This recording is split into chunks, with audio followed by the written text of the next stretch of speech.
देखिए, पर्पस से इसका नाम है युवा संघर्ष यात्रा। तो युवाओं ने संघर्ष, जो बिहार का संघर्ष है, इसकी जिम्मेदारी जनसुराज के युवाओं ने ली है और जितने हमारे युवा वर्ग हैं बिहार में, उनको ये बात समझाने का प्रयत्न कर रहे हैं कि आपकी काबिलियत के हिसाब से आपको अवसर मिलना चाहिए। ऐसी हालत है कि 17वीं बीपीएससी का परीक्षा के बाद देखिए कि जब लोग पहुँचे कि भैया ये इसमें निष्पक्षता से ये परीक्षा होनी चाहिए थी, इसमें पारदर्शिता होनी चाहिए थी, तो दौड़ा दौड़ा के लाठी से मारा गया। तो ये जो लोकतंत्र लाठी तंत्र में तब्दील होते जा रहा है, इस बात को लेकर एक संवाद स्थापित करने की इच्छा है, जो कि घर घर तक पहुँचे। माँ बाप इतने सपने से बच्चों को भेजते हैं, अपना ज़मीन जायदाद बेच के भेजते हैं बच्चों को कि जाओ तुम पढ़ाई करो, और यहाँ सरकार उसको पैसे और पैरवी के दम पे सारी सीट्स बेच दे रही हैं। तो इसका संघर्ष लेके ये निकले हैं। साथ ही संघर्ष जो शिक्षा की जगत में आप देखिए बिहार गुजर रहा है। आज बिहार की शिक्षा से कोई बड़ा नहीं बन पाएगा, आपको शिक्षा लेने बाहर जाना ही पड़ेगा। आप कितने ही पैसे वाले हों और चाहे कितने गरीब हो, दोनों के ही बच्चों को शिक्षा के लिए बाहर जाना पड़ेगा। तो ये उसको इस बात की वार्ता लेके सबके पास पहुंच रहे हैं। जो बेरोजगारी का आलम है, आपने देखा है जिस तरह से पलायन हो रहा है। बक्सर जिले में आप यहीं पे देखिए, घर घर जाके देखिए।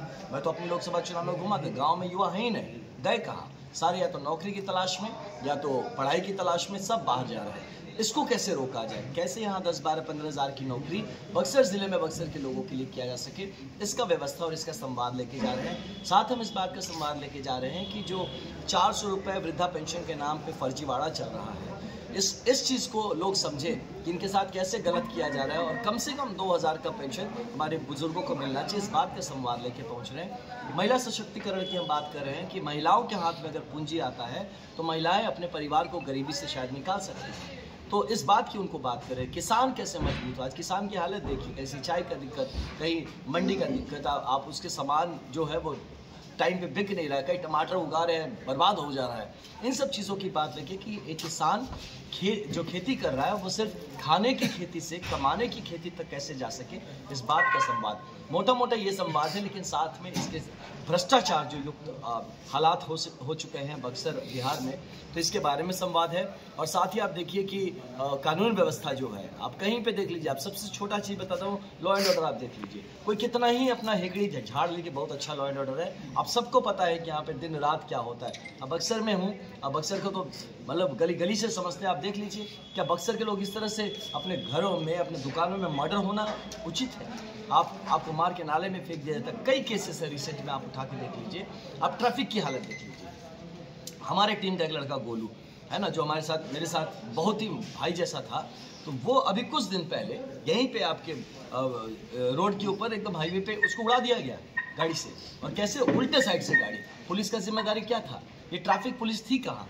क्यों गाड़ी उल्टे साइड चल रही थी? इस बात का जिम्मेदारी कौन देगा? ये सिर्फ एक रोड एक्सीडेंट नहीं था, ये सिर्फ एक अजी बैठिए आइए। लॉ एंड ऑर्डर का जो व्यवस्था है, इसको एक सर्वांगीण तौर पे देखना चाहिए। हमें बड़ी उम्मीद है कि भाई लॉ एंड ऑर्डर कम से कम ठीक हो। जब तक लॉ एंड ऑर्डर ठीक नहीं होगा, मैंने जितनी बातें आपको बताई ना, ये सब फर्जीवाड़ा आपको दिखाई देगा, कुछ नहीं होगा उसमें, अगर आपका कानून व्यवस्था बेहतर नहीं होगा। आज अब यहाँ पे आप अपने घर में सुरक्षित नहीं है। एक एमएलए साहब जाते हैं, वो खुद जाके फैसला करने, बंदूक का गोली चलना शुरू हो जाता है भैया। हाँ, एक जगह है जो कि सांसद है, वो पहुँचते हैं गाँव में तो पब्लिक दौड़ा दौड़ा के उनको मार रही है, वो चले गए फैसला लेने। तो ये पुलिस व्यवस्था कहाँ है, प्रशासन व्यवस्था कहाँ है? ये बिहार की जो ध्वस्त व्यवस्था है, इसके खिलाफ और इस बारे में संवाद स्थापित करने का चेष्टा है ये जनसुराज युवा संघर्ष।